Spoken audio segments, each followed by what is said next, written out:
Good evening and welcome to Point Blank here on KTN News. My guest today says it as he sees it. In fact, he says it point blank. Before I start the interview today, let me tell you a bit about him and his past. Joshua Kuttuny belonged to the Orange Democratic Movement before he defected to URP and finally to the Jubilee Party. He was elected to represent Cherangany constituency in the National Assembly in the 2007 general election. He failed to recapture his parliamentary seat in the 2013 Kenyan elections, losing to 2012 Boston Marathon winner Wesley Korir.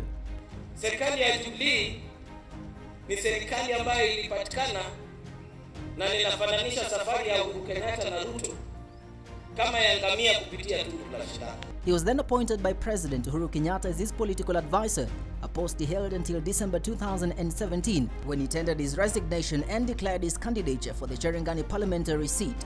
Kijana yako akishapata bibi usimwambie toka, yeye mwenyewe ni mwerefu, atatoka taratibu na bibi yake aenda aishi pale kando.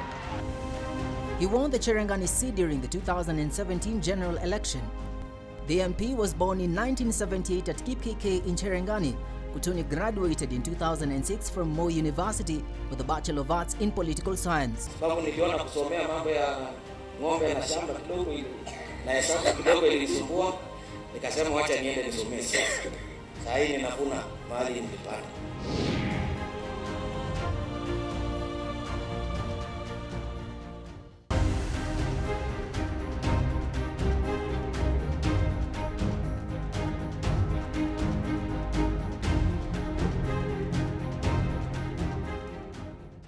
And today I'm pleased and happy to welcome kijana mwenzangu, kijana chepukizi sana, Joshua Kuttuny. Karibu sana Point Blank. Asante. Karibu sana. Thank you very much. Asante sana, nashukuru. Sasa tuanze kidogo with a bit of history. Right. Let's go back to how you began this journey in politics. Yes. First of all, it is good to see you. It has been a while. Yes. And my journey in politics started in 2003. That was immediately after Kanu was edged out of power. So at that time, I was in the university, a student of politics. So I did my first paper on coalition government. And remember, Kibaki had just been sworn in. And I did my analysis because the lecturer said, can you give us what do you think about the coalition government? At that time, of course, we had a coalition government. Everybody was there. Among 45 students in class, I was the only student who went contrarily and said this government is not going to last. So that was the time now everybody started looking for me. The lecturer decided to report me to the vice chancellor. So the vice chancellor summoned me. Of course, at that time, he was from my community. And he was panicking, telling me, don't you see that the things have changed? But for me as a student, I knew coalition government has only lasted in other jurisdictions, not in this country. Because at that time, because I knew the politics of this country, it is driven by other factors. It is not democracy per se. So that and as we will come to that, I'm a bit interested, then from the university, ukaenda nyumbani, you went home. Then 2005, then I was very active in 2005 referendum. Yes. That was the first time I met Baba. Yes. That was the first time I met William Ruto. Yes. That was the first time I met Anyang' Nyong'o and all these other politicians at that time, because we were very active in the university. So that was my first encounter with the political heavyweights in the country. So you entered parliament. What then year did 2005, having campaigned actively against the referendum, the orange and the banana, in my constituency, Cherangany constituency. So then, so your entry into politics, and forgive me for lack of a better phrase, Rift Valley politics or Kalenjin politics. You are a new entrant relatively in the early 2000s. Exactly. And how did you then fit in with the post-Moi era? What at that time, what was the politics? Remember, I will also say this is something that many people don't know. When I became now an activist, that 2004-05.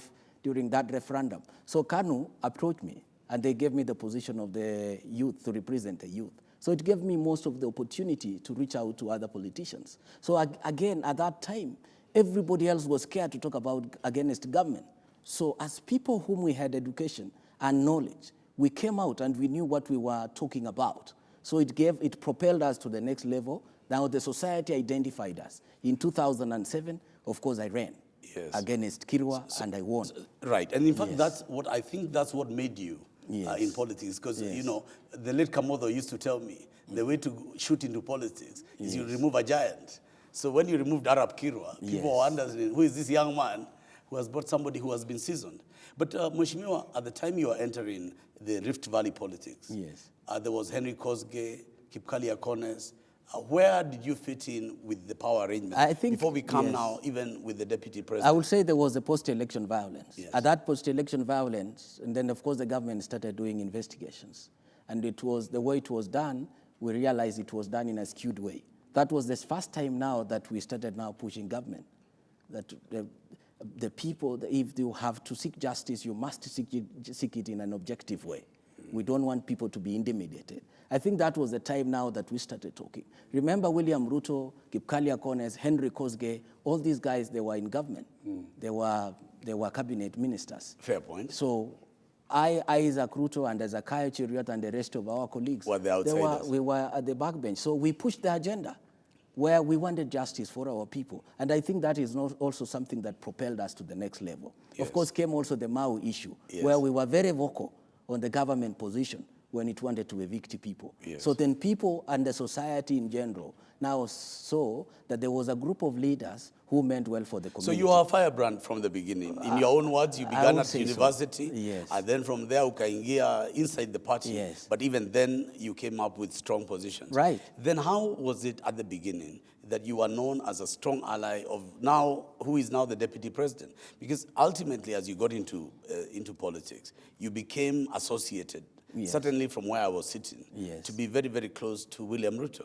Yeah, the fact that William Ruto was a member of parliament and I was a member of parliament, and we were coming from the same region. So challenges, we were sharing the same challenges. So we came together.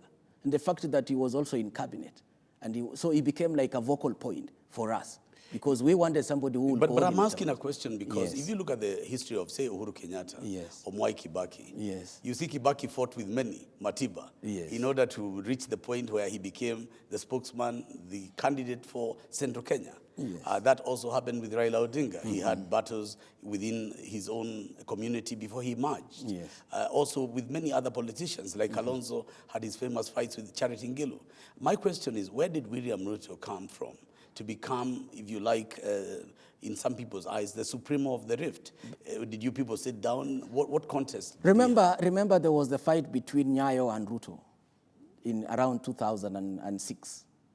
So that was when they, like a boundary was created between Ruto and Moi, which spilled over to 2007, 2008. So when we came, because we didn't want to be unfair to him, having been also one of the top 6 in ODM, the Pentagon, when we said, why don't we also give him the support that he required? And we became his pillars. But Mheshimiwa, you're not being very clear, because I remember there was Henry Kosgei, who was the chairman of the ODM.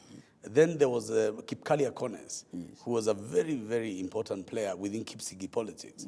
Are you saying that Ruto did not I would say that one of emerge on his own merit? One of the undoing at that time was that, of course, Henry and the entire group, that you could classify them, they were passive, they were mild. And at some point, by the way, we told Ruto, if you are going also to follow, because we had a lot of challenges, if you are going to behave like the way these people are behaving, if our people are going to be arrested arbitrarily, and you are telling us that you're in cabinet, if our people are going to be evicted by the government that you are serving, then we are going to serve links. That was the time now that he felt the pressure and came out. So what you're saying is that the news reports were true. When the office of the Prime Minister gave the list of appointments that Mwai Kibaki endorsed to cabinet, there were those who were seen to be pro-Ruto and those who were seen to be pro-Raila.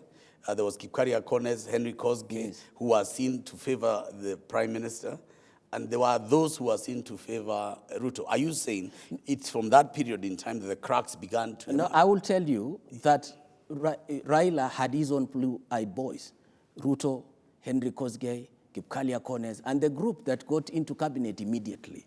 So we had another wing and a group of politicians who are now at the backbench, Isaac Ruto, Joshua Kuttuny, Ezekiel Cheriot, And of course, Kones, there is Dr. Kones. Yes. And a number, Akina Margaret. All of us, we were in the opposition. So we assert authority by checking the government and articulating the agenda of our people. I've told you there was the issue of Mau, there was the issue of the people who are being arrested every day by the government when they were investigating the issue of post-election violence. So now this one created another wing. Yes. Ruto was not part of the group. Yes. In fact, it was after when it gained momentum, when we started having rallies, when Sakayo Chiriot hosted that for a first meeting, and it was published, and in Rift Valley it went viral, that Yes. these people now, they realize Yes. that if we are not careful, if we don't team up with this group, then we will be isolated. So that is how he came and joined us. Yes. And I would say there was, yes. So are you saying, I wanted Kenyans to understand, Yes. when the coalition government was coming to an end, Yes. that is when he came together with now the so-called rebels. He came in Yourself. the middle. Yeah, could you give us that gap? So yes, when the decision it was around 2009. Yes. When we had already fought in 2008 Yes. with Isaac Right. and the group Yes. to 2009. Right. So then that was the time now, it became real because he couldn't come to every other constituency. Right. There were quite a lot of questions Yes. where we could ask them Yes. that why are you sitting in a government that is harassing our people? So now coming after that, then Yes. it came to politics proper. Yes. The post-election violence has taken place. Right. There has been a coalition government where Mwai Kibaki and Raila Odinga come together in order to create the coalition government. Yes. And then that falls out, as you say.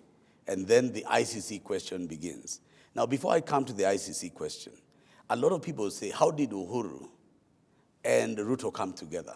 And I know that you are involved in some of those discussions. What was behind the scenes that would have brought two adversaries? Because remember, the country was burning. Yes. There was a hatred between the two communities of Central and Rift Valley. And that hatred was considered so deep that the political bridges could never be built. What role did you play? First of all, even before we talk about Uhuru, let us talk about Kibaki.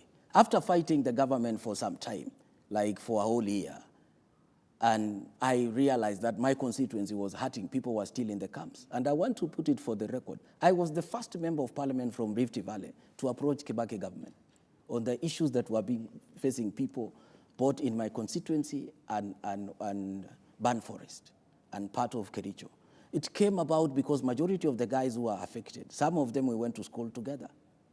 And I remember a delegation of people we were together in the university coming to Nairobi and telling me that we cannot sit pretty and cheer you when our people were still in camps. So I went to OP and approached OP and discussed about that. Of course, at that time, many people will see you as an alien, as an enemy of the community. But Joshua, history will ask you a question. Yes. Because Kibaki, I know, was close to you. He listened to you. Yes. But why did you not advise him not to send the envelope? Or do you think it was a good idea No, at to that give time. the envelope to Kofi Annan? Yeye ndio alipatia bahasha. No, at that time, of course, you know, it was a discussion between Kofi Annan when he came. And I would say when Kofi Annan came, most of the leaders who were closer to Kibaki and Raila knew what was going on. So most of us, we decided to take the back position. Now, when we engaged Kibaki, and because they gave us a forum to discuss these issues that were going on in Rift Valley, at that time we had not even discussed any issue with Uhuru. And of course, there was a bit of issues going on, and people were saying, this group, you know. Every other group was antagonistic. And all the headlines here was about... Kibaki gave us an opportunity. The first constituency for Kibaki to visit after post-election violence was my constituency. Then Kipkelion, Magaret's constituency. Yes. That is how we created now developing good relationships. But I'm asking point blank. Yes. Why would Kibaki, after all Annan had done, all this peacemaking you are talking about, Yes. why after all that would he secretly get an envelope? But of course you remember. But of course you remember that if there was that envelope, it was an envelope that must have been agreed from both sides. So we will not condemn only one side. And by the way, this is also what created the force that we had after between Uhuru and our team, because we started now accusing the government that if you knew that this thing was happening, you should have told us. And then two, you know very well that this is not a truth. The people who've been mentioned and who are in the envelope, these are just suspects. So post-Kibaki, because let's agree that the Kibaki period and the ICC period was defining. But then what then happened so that you have Uhuru, who was seen to be the champion of the Kikuyu cause. And on the other hand, William Ruto emerged to be seen in different lights. I will tell you, Tony, I will tell you that in politics, politics is shaped by events or something that happens. So the ICC shaped our politics when we realized that also the issues that our friends on the other side, as much as we are accusing them, are the same. They are suffering like us. And also they realize that the challenges they are going through, as much as they're accusing us, are the same. So that is when we came together. And I remember the first meeting that we had. At that time, we had not discussed. We were only approaching Kibaki on our own. Then ICC called the two gentlemen, William Ruto, Uhuru Kenyatta. Then I met Jamle Kamau and his team, and I told them, when these guys are coming, we must receive them. For us, we saw it as an opportunity of also trying to tell the world that this fight wasn't intentional. And if we can bring the two leaders together, or the leadership of these antagonistic groups together, then it will be good for the country. McHugh, we had not even thought about the issues of presidency. So will this country then suffer? Yes. Because you are saying clearly here on point blank that Uhuru Kenyatta and William Ruto never came together because of ideological or a philosophical agreement, that they came together because of the ICC. And my question is, to you point blank, was this a forced marriage? No, and can it last? No, I will tell you, before even you go that, there is the issue of the ICC. Then we said, if the only way to tell the communities that have been living together for quite some time that this thing never happened intentionally was to bring the leaders together, the leadership of the region. And we had the opportunity to do that. We started Operation Rudi Nyumbani, and people started going back home. We went to Ban Forest. I say again, that was the first rally. I hear you. That was the first rally. You are a man who talks point blank, and I come back to you point blank. Yes. Let's say it as it is. Yes. Because it's for better for worse. Yes. Let's understand coming together of Uhuru and Ruto. Do you think it was circumstances that forced, or do you think they have ideological? I mean, and I'm asking this because the country needs, the country respects you. You wrote a paper in university about coalitions. Yes, I can't run away from the fact that one of the defining moments was the ICC, which of course it went all the way to 2013 elections. So I can't run away from that. I will say one of the factors that contributed to this was ICC. And I remember Jimmy Wanjigi words. He said it very clear, that you either work together or you are hanged separately. So you can see the magnitude of the influence of ICC in this matter. And we decided that we're going to work together, and we started from there. If you look back through hindsight, at the years gone, and I'm sure we'll discuss this later in the show, when Uhuru and Ruto came together and they started government, because of the haphazard nature of how they came together, do you think more work could have been done in terms of ensuring that they have the same vision, the same ideological direction? Do you feel somewhere, because I know you also served later as an advisor to Uhuru Kenyatta in his office, and I know that your differences with the deputy president interfered with your re-election, and you eventually seemed to have gone, as if you want to say, on Uhuru's side, as opposed to what was seen to be royalist near Ruto. So the reason I'm asking this question, is there a rift in the rift? Is there a problem that Kenyans don't see, before we come to corruption and other matters later in the show, with regard to just the coming and the chemistry within government? Did you see a breakdown early on? Is there insights you have for Kenyan viewers of Point Blank? To answer you, immediately after establishment of government, and I want to, before I answer that clearly, I will say being elected is a different issue. Serving in the government is another issue, in another matter, that it has its own principles. So upon the establishment of the government, I knew the two guys, because after that history where they had come for some time, there was a very good relationship, not only between Ruto and Uhuru, but between also Uhuru supporters and William supporters. There was very good relationship, and the technical team that worked together. But of course, in politics, there is a lot of dynamics that takes place in between here.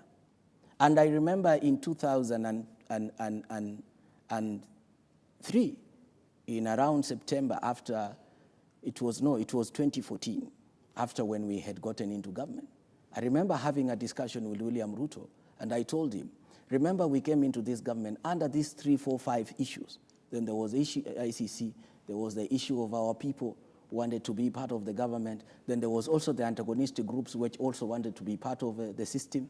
Then there was also Raila fear that also contributed, because Raila was everywhere. When he was the prime minister, he would want to harass everybody. He would sack people.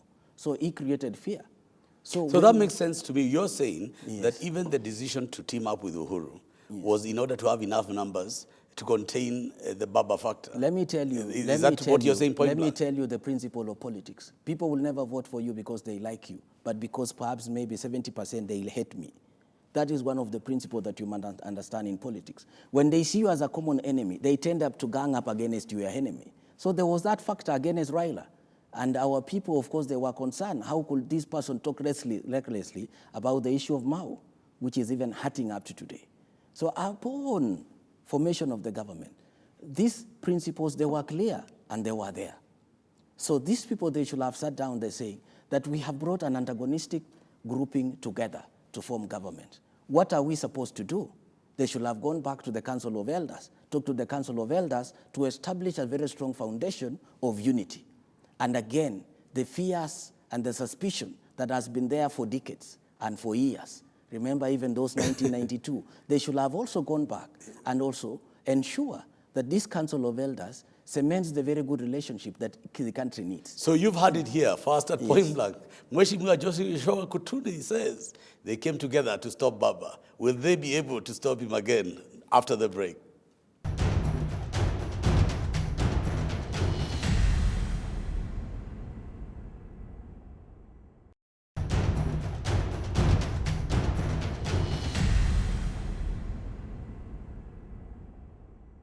This is Point Blank at KTN News with Mheshimiwa, my brother and friend. Now, Mheshimiwa, let me ask you, because Kenyans don't know. There was never going to be a Uhuru-Ruto partnership, tuseme ukweli. Yes. And you know very well that Uhuru Kenyatta, his running mate was Eugene Wamalwa. And Tony, I think you were in that secretariat. Yes. Because you are like the secretary and the coordinator for Uhuru Eugene axis. Yes. And of course, Ruto was to run with Makwere. Zipapa. Yes. And I remember there was, they had agreed that it was on a Friday. Yes. One of the Fridays, that all these groups had agreed that Uhuru will go to Bungoma, get the endorsement by the people from the region, and then, of course, I have Eugene as his deputy president. I even wrote the speech for Eugene. I remember very well. And Ruto was to fly to Mombasa. It was supposed to be Tononoka declaration, Azimio la Tononoka. And then we were to have Makwere as Ruto's deputy. And of course, Ruto has the presidential candidate. I thwarted that, the whole arrangements, personally. And I remember, because earlier before I talked to Ruto, and I told Ruto, if you go this separate way, you will not win. Raila will be number 1.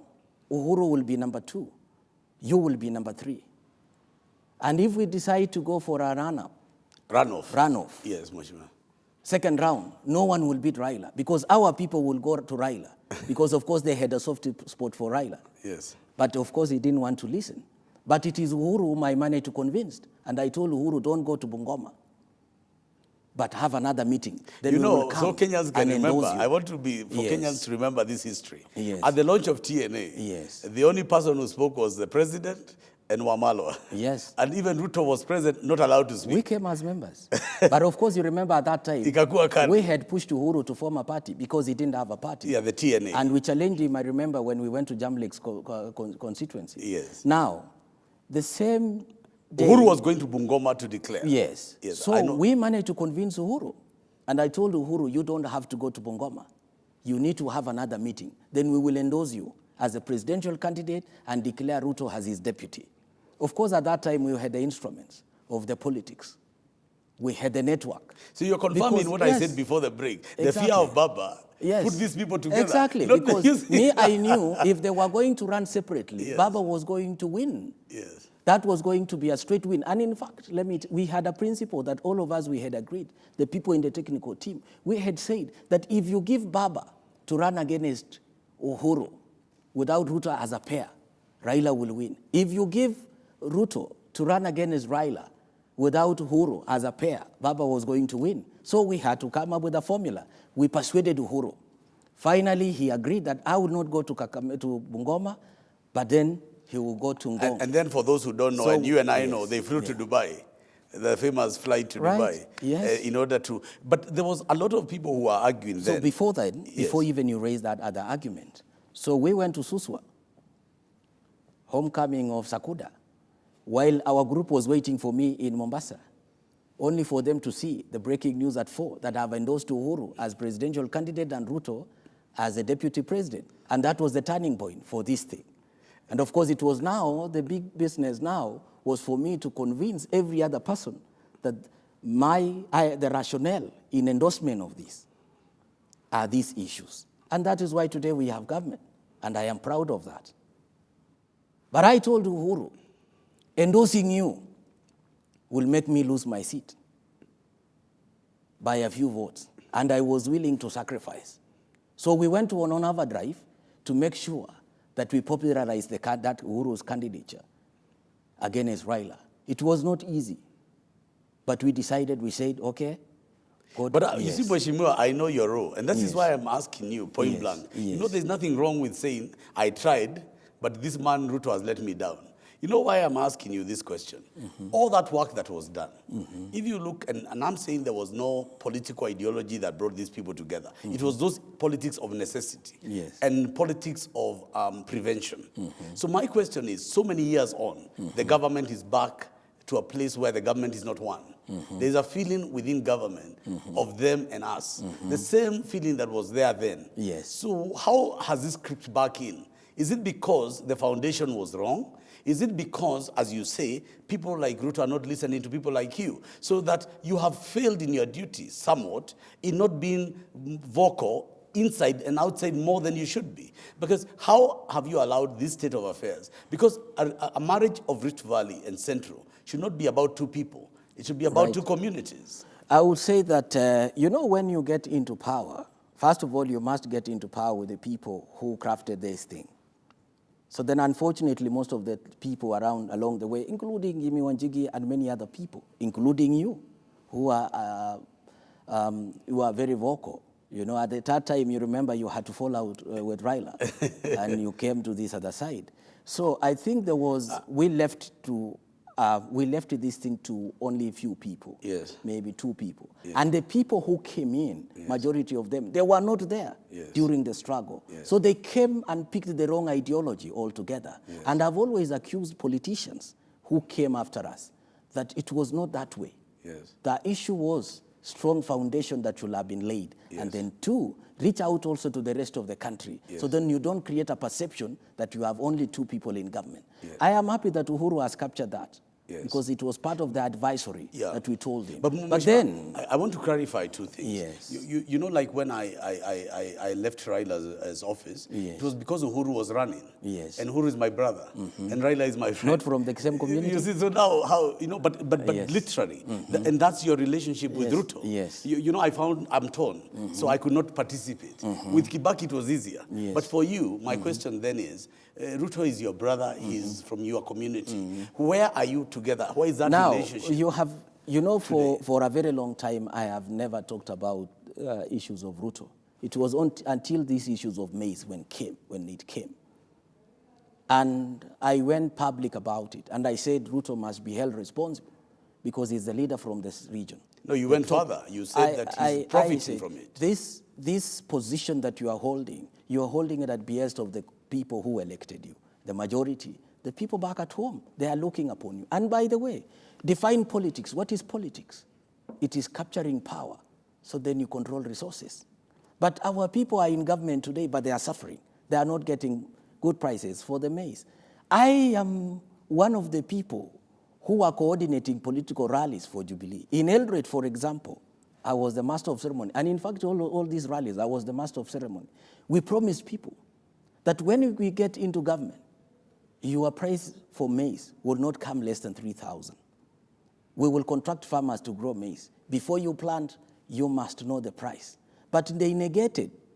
And when I got this opportunity to talk, I said I must remind Jubilee, because for the last 5 years, and of course this year, our people are suffering. I see poverty. Again, we promised people that before you interject. Yes. We promised people that Raila has been a problem for resettlement of the people in Mau. We've been in government for the last 5 years. Our people are still suffering. Their houses are being burned. They are being evicted. Then I had to hold him responsible because I was with him when we were planning these things, and we cannot continue to suffer. By the way, I have seen in history, leaders come to be held accountable. They are held accountable of their actions and what they talk about. Remember, we are young leaders whom we want to grow, perhaps maybe to higher positions in the future. We cannot be blamed because of weaknesses of people. Once they get into government, then what they focus more is to use the opportunity to empower themselves instead of helping the public. So that is where I lost my trust. If you see the people, the issues, they knew very well that the importation, if you import maize in September, it was going to kill the local production. But they went ahead and pushed. Why did you have to push? You should have stopped. Yet you have the opportunity in the system. So these are the issues that we keep on asking. And then you cannot also escape the blame that you sit in the cabinet. You are the deputy, and the price is given 2,300. Why don't you push government? I have to ask you this question. Yes. As a group of Rift Valley MPs, yes, and you're many and powerful, right, yes, don't you ever sit down with the deputy president and say, can you spend time on Rift Valley politics? I want to ask you this because every other day, the deputy president is in Central Province, he's in Kiambu, he's in Meru, he's in Nyeri, every day. And he's very generous. In Central Province, they say this man is very generous on churches, on buses, and not 2 shillings, my friend. 5 million, 10 million, everywhere in Central. Are you trying to tell me that yes, Rift Valley, which is his backyard, is crying that it's neglected? Yet in Central, he's the savior. Let me put it very clear because it is point blank. I would want to ask any other leader or even ask him, when was the last time he had a meeting on issues affecting Rift Valley, particularly maize farmers and the Maui issue? There is no. For the last 1.5 years, we've been in government. I've been in parliament. There is no meeting that we have discussed on this predicament that is facing our people. And then that's why we have to ask him, what is your role in all this? Because our people are hurting. I see poverty from next year, as in many people cannot take their kids to school. And when they come, when they come for these meetings or any other function in Rift Valley, instead of telling people, yes, this maize issue, we are going to deal with it. However, you have to diversify because we have found market for maybe avocado or any other thing in Korea or maybe China. But if you listen to them, they come and tell farmers, mulirogewa mahindi. Mulirogewa mahindi. So this is abuse. This is insult. And by the way, Kibaki government, we never voted for Kibaki government, but he gave us the best price for maize. So we are saying the government that we voted for, the government we had an agreement with, why is it that it is neglecting the farmers? We will continue asking these hard questions. Yes. Again, yes, anytime they come there, they want to lecture to the people. They don't give people an opportunity to air their views.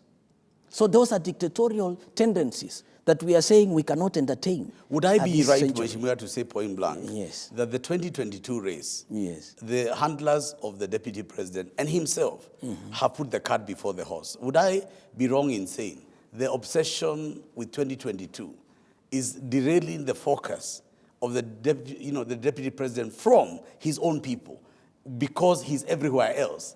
Are you saying point blank that there is an association of the politics of the future as opposed to the development needs today that are facing Rift Valley residents? You know, when you become so obsessed or maybe you become so much involved about capturing power, along the way you tend to lose the public trust and the public goodwill because you will tend to run yourself everywhere.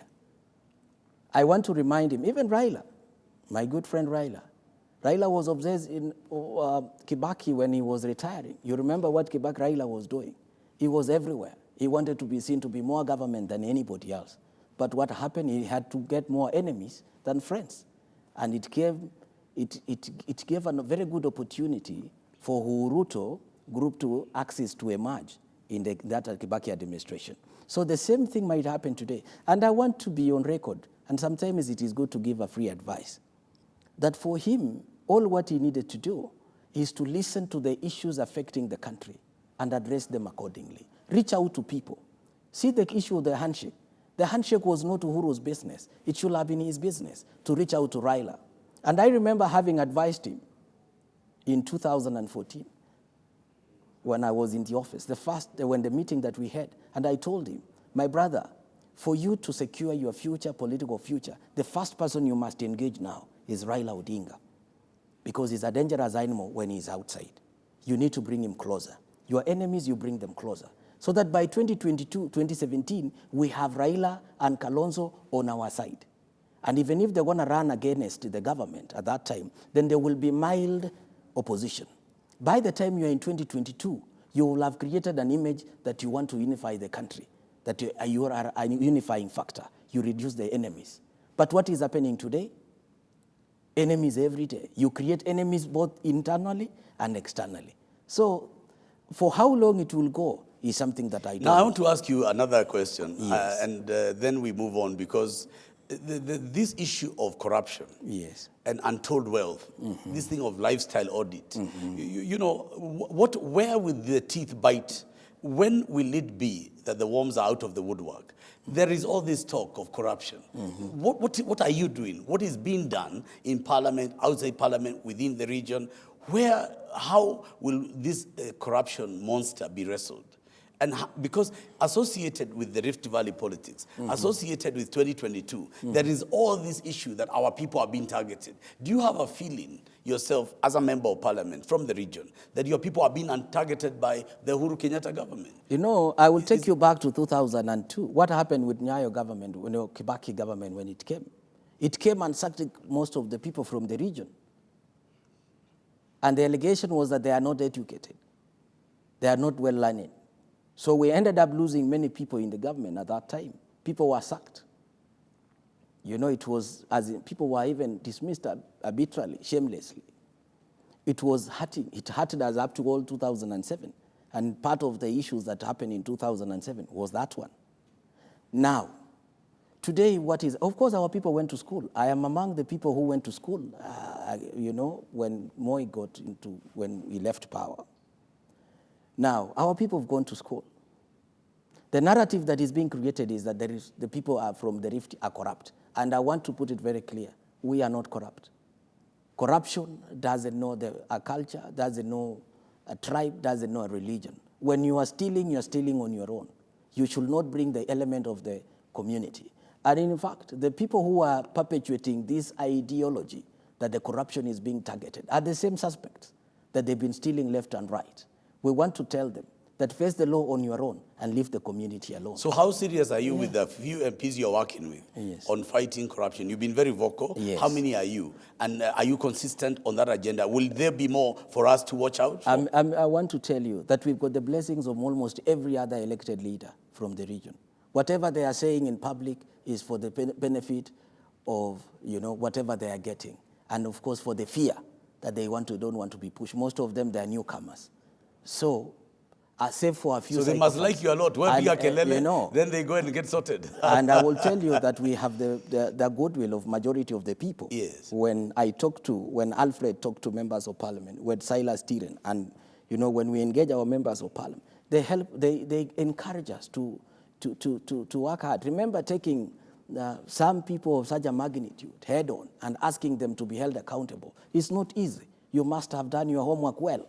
And I will say that the support that we've been given by our own people to continue asking about these questions and to liberate our community from this sycophantic disease that they are trying to plant, it is gaining momentum. So Mheshimiwa, point blank, yes. Wewe uogopi?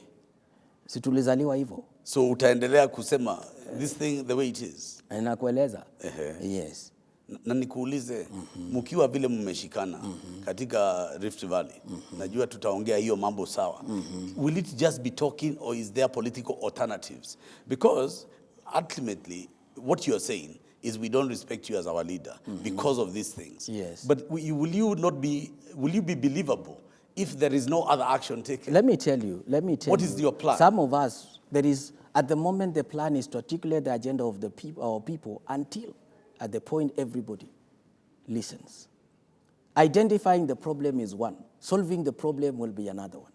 And we're going to have long-term and short-term solutions to the challenges facing our people and the country in general. Remember, we started this war a long time ago. I took Raila head on. Nobody wanted to take Raila head on. I remember even when I issued a press conference, the first time, telling Raila, you must respect our people, you must apologize for the statement that you are making. It's the same gentleman who told me, go slow. Huyu baba ni hatari. Ni radi kianguka kwa jiwe maji inaweza kutoka. I told him, but no, we are masters in this game. We will take him as it comes. And we pushed Raila to the wall, remember. Of course, we had to approach Kibaki. So I want also to remind you that it is not the first time. Yeah, but that is the Mheshimiwa, what I'm asking. Remember, yes, we will do it again. If it means for the interest of our people, we will do it. If we are going to differ on a matter of principle, yes, then be it.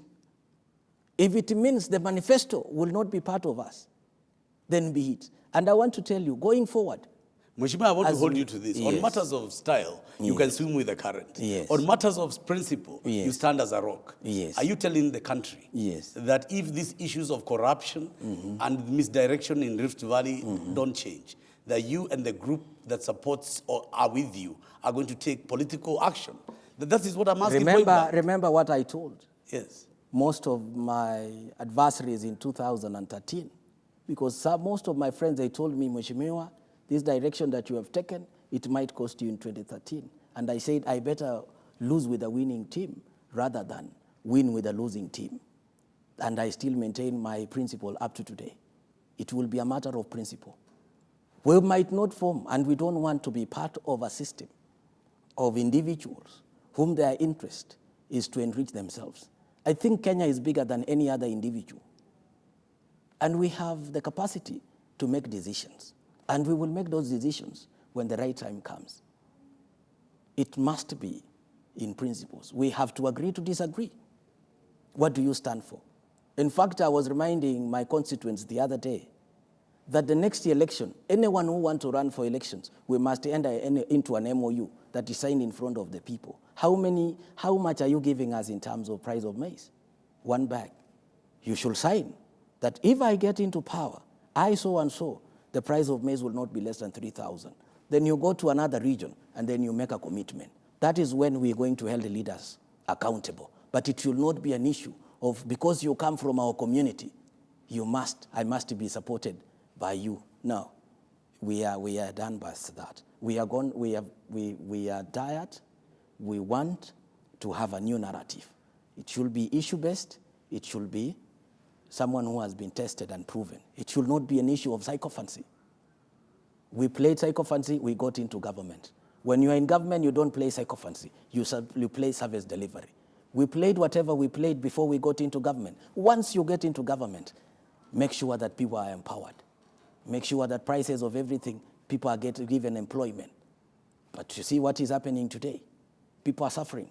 Young people are being told that the fresh graduates from the university are being told that police will come for you, yet you are not creating room for investment, manufacturing. All what we hear is corruption. So then you want to get all the money to use, to manipulate people, to vote towards a particular direction. No, it won't happen. Well, is there a rift in the rift? This is Point Blank on KTN News. We'll be back soon.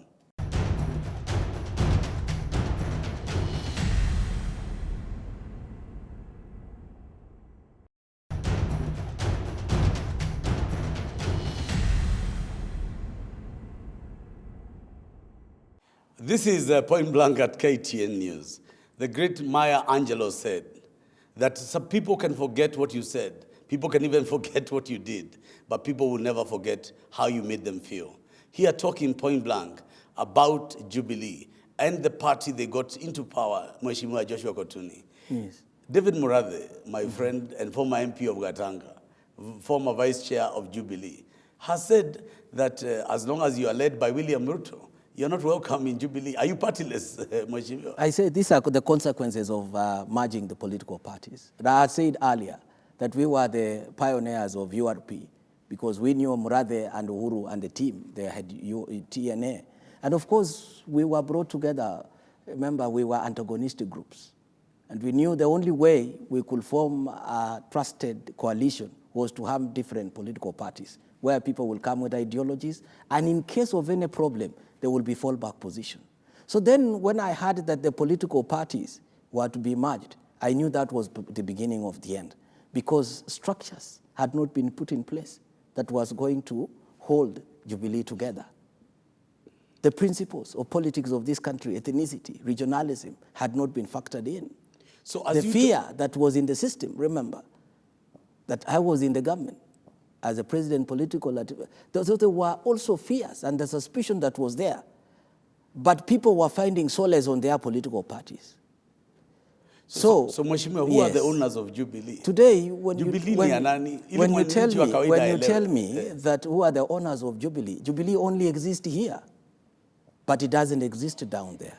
But because what Jubilee should have done was to have a cohesive country, was to make sure they have a ground structure that will hold the people together.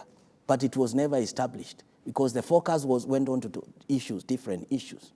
Now that today that Murathe has spoken, I want to put it very clear that Jubilee is no longer there because already the suspicion has set in. And suspicion in politics is like Chinese face. As much as you want to mend it, as much as you want to put it as in to look better, the cracks will always be there. So the cracks that has been inflicted into this party by Murathe will go all the way to 2022. The first thing that people should be asking themselves, when did the rain start beating us? And I've always said that politicians need to listen to the divergent opinion. The people who are raising the issue of the merger knew and see the consequences today. In fact, it is the recipe for the suspicion and the deep-rooted differences that is there in government. See the statement of Murkomen, Duale, against Murathe. And then, of course, too, the lack of leadership proper from these guys. And I will not say even Uhuru, because it is not to the interest of Uhuru or maybe Ruto, the people around.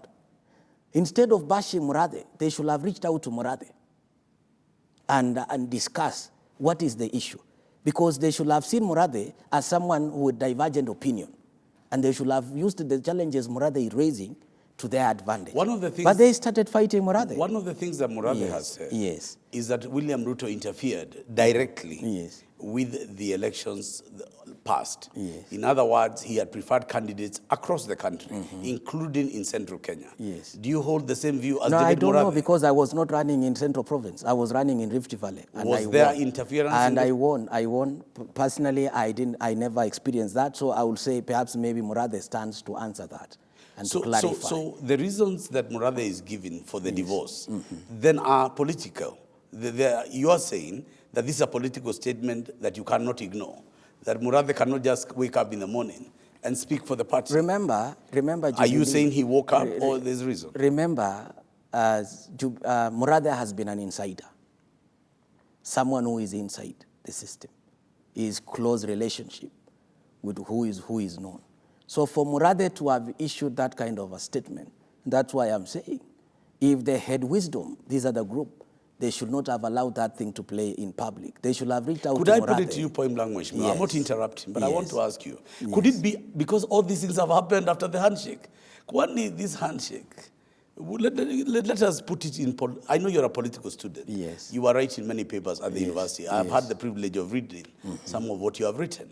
And I'm asking you point blank, was this, because Murathe has always been there. Jubilee has always been there. Ruto and Uhuru partnership has been there. But apparently after the handshake, something has begun? No, I will talk differently about the handshake. But I think the Murathe issue should be criticized or should be analyzed in a different way. That what is he talking about? He's talking about the issues of corruption, the issues of micromanaging most of the activities, you know. So this is one of the lone voices that we must give in a ear. You should not dismiss it. This is what I keep on repeating to the people who will want to listen, that why do you have to fight Murathe? And Murathe has been the vice chair of the party. You have to listen to him. And then on the issue of the handshake, the issue of the handshake is something that Uhuru could not have avoided. Remember, after the elections, the country started going into a different mood, where the economy was going down, the security in the country was being eroded every day, and then, of course, everything else was coming to a standstill. There was violence everywhere. So Uhuru, as a good leader, had to reach out to Raila, and he said, how much does it cost me? That is the rationality. If I have to reach out to Raila to buy peace, then be it. And I will say that Uhuru will go down into the history that one of the rare politicians in third world countries or developing societies who, after elections, he will reach out to his opponent, and it should be emulated. But of course, in politics, your food is my poison. Your happiness could be my sadness. So it must have also affected some of Uhuru's allies. And I have put it very clearly in some other occasions that this was going to be the defining moment for the Ruto axis. They should have seized this opportunity and bring Baba on board and support every other initiative towards strengthening handshake. But what happened is that the allies started fighting the handshake. In the process, the handshake was giving also Uhuru peace of mind.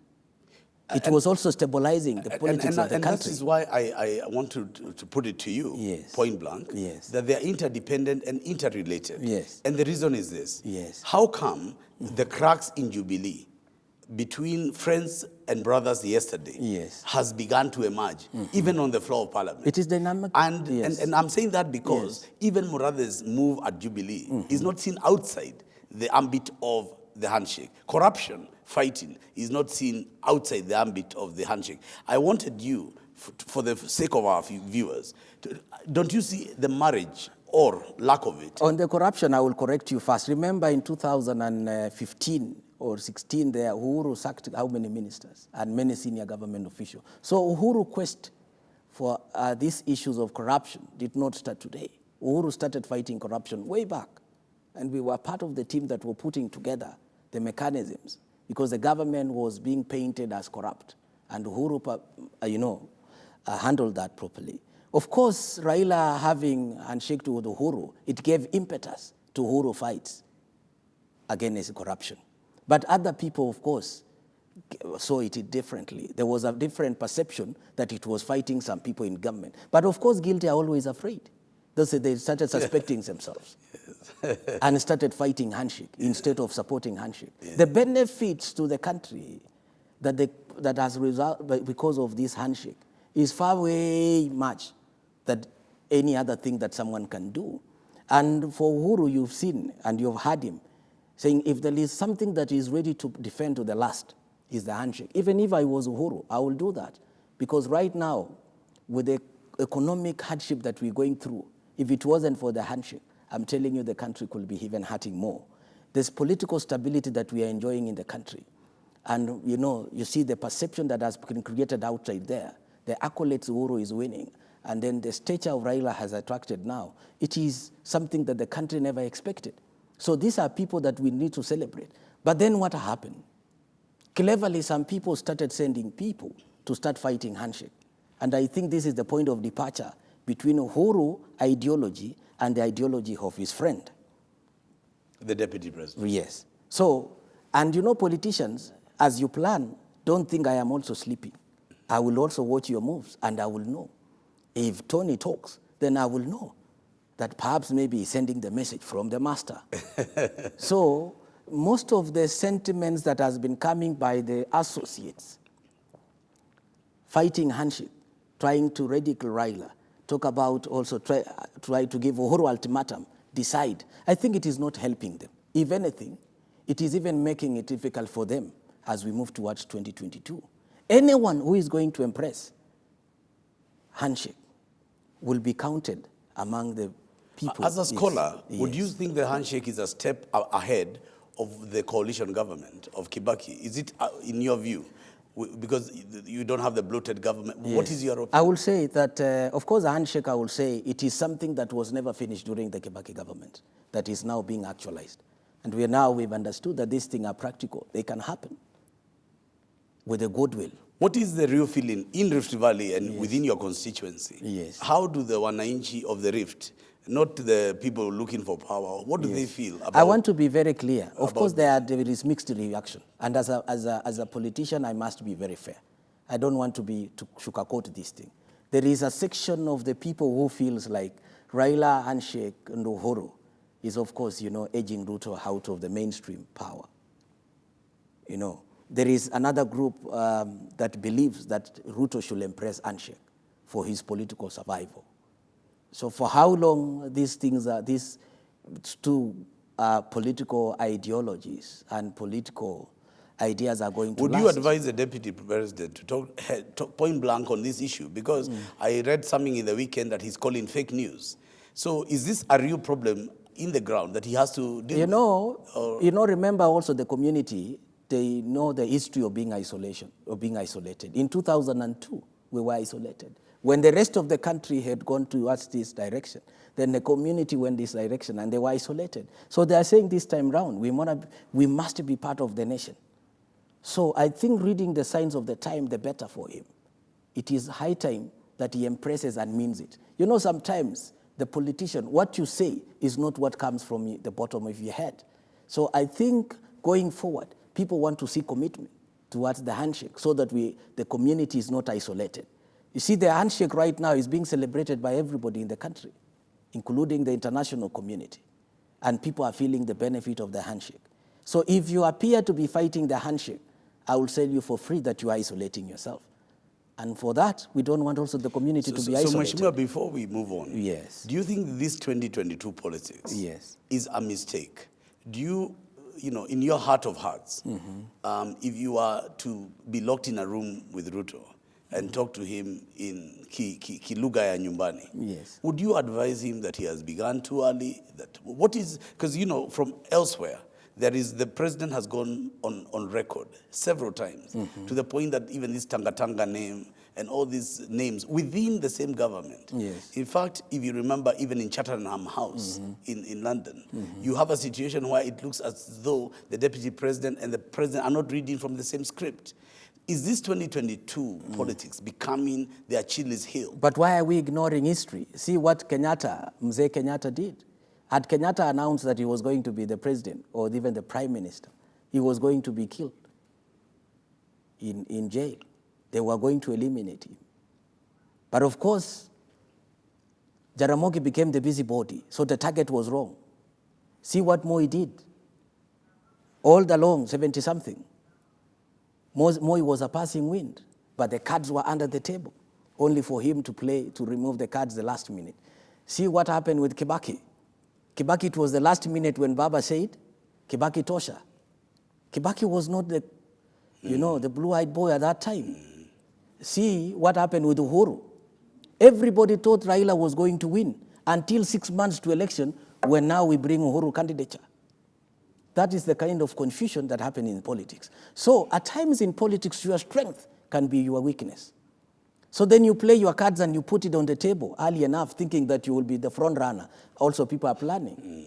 And you also tend to make more mistakes. So sometimes it is good to run with people at the same speed. And not to burn out. And then two, you also try to create allies. You must also avoid a situation where people will feel your presidency, you are entitled alone because you worked for it. People want to be part of the presidency, that my contribution is worth. But in this situation, people will say, because of your money, aggressiveness in the country and all this. And we've seen people who've been aggressive and where they've ended becoming the enemies of the majority. And I had said earlier, people don't elect you because they like you. It is because majority of 70%, they see me as an enemy. And that's a game that can be applied. So I will tell him that going forward, he should really carry along with the idea that Uhuru has. And Uhuru has repeated it. I remember in State House one time, and in one occasion and many other occasions, Uhuru was very clear. My friend, I will support you. But when I listen to sentiments like Tanga Tanga, Washenzi, and it is directed towards, and then, all these issues, then of course, I tend to think twice that maybe the position has changed, and it appears as it has changed, because the interest is no longer the same. With a handshake, the interest changes. The factors that determine politics at that time changes. So you must also change and adapt to the situation. So if you don't, you will be, it is a survival for the fittest. You might not survive. Yes. And I always tell people that today, what is happening in the country, with the Raila, see the way Kalonzo is for the first time is becoming a student who is learning very quick, saying, Uhuru, anything that you want, of course, because he knows a handshake. See what Musalia is doing. Musalia now is saying, should not be only handshake, while I support handshake, but it should now be handcuffs, But of course, it gravitates around the idea of the handshake, fighting corruption, inclusivity. As the evening comes to an end, what do you think about the referendum? Before people talked about referendum, the other day, many people started talking about referendum. I remember my first interview with KTN, because I've been elected. The first people who hosted me for breakfast show were KTN. And I say referendum must be there. Because the winner takes it all is a recipe for chaos in this country. You cannot have someone who comes second to go away without a portfolio. Presidential system is the worst system in a developing society. If you see the side of the president appoints the people into the cabinet. Cabinet is supposed to be the president advisory team. But because people have been unpicked and they know that they have got only to serve the master, they will not even advise the president. So you support MPs, so I support, ministers coming from I support, and I want the system. In fact, already we're going to present it into these groupings that are there. Bridging Build. Yes. My proposal is very simple. Let us have the Tanzania model. We have the president. You have the deputy president or the vice president, and you have the prime minister. But in my proposal, I'm proposing the majority leader position, that is Duale's position, to be the position of the prime minister. And of course, we will have the two deputy prime ministers who sit in the cabinet. In this case, the prime minister sits in the cabinet because he's the government of the leader of the government business in the house, not outside, in the house. So then he runs government activities, he coordinates. And of course, you've got ministers being part of the members of parliament. I want to bring this to the attention of the country. Democracy today has been challenged in the National Assembly because the decision that has been made from State House, most cases, yes, becomes... I have to ask you a last question, yes, as we are winding up. Yes. Do you want the counties to be reduced? No, I don't want. Let us not touch the issues of the counties and even the county government and the wards. Those ones are important. In fact, we should be going further. But the thing that we should be discussing is the fundamental principle that governs the politics of this country called regionalism. If we don't distribute power top there, I am telling you, we will go into this circle again. So we must have these positions. And people keep on talking about that we are creating positions. The majority leader today position is Mbadi. He has no capacity to challenge Uhuru Kenyatta, but I will wish Raila to be the leader of minority today as leader of opposition. We could be having a very effective opposition. And those are the proposals that we are making. Basi, thank you very much, Mheshimiwa, for coming to the KTN family and the Standard Media Group. Nimeshukuru sana. Asante sana. Asante sana. This is Point Blank at KTN News, and good evening. Point Blank by TG was filmed on location at the Nairobi Serena Hotel.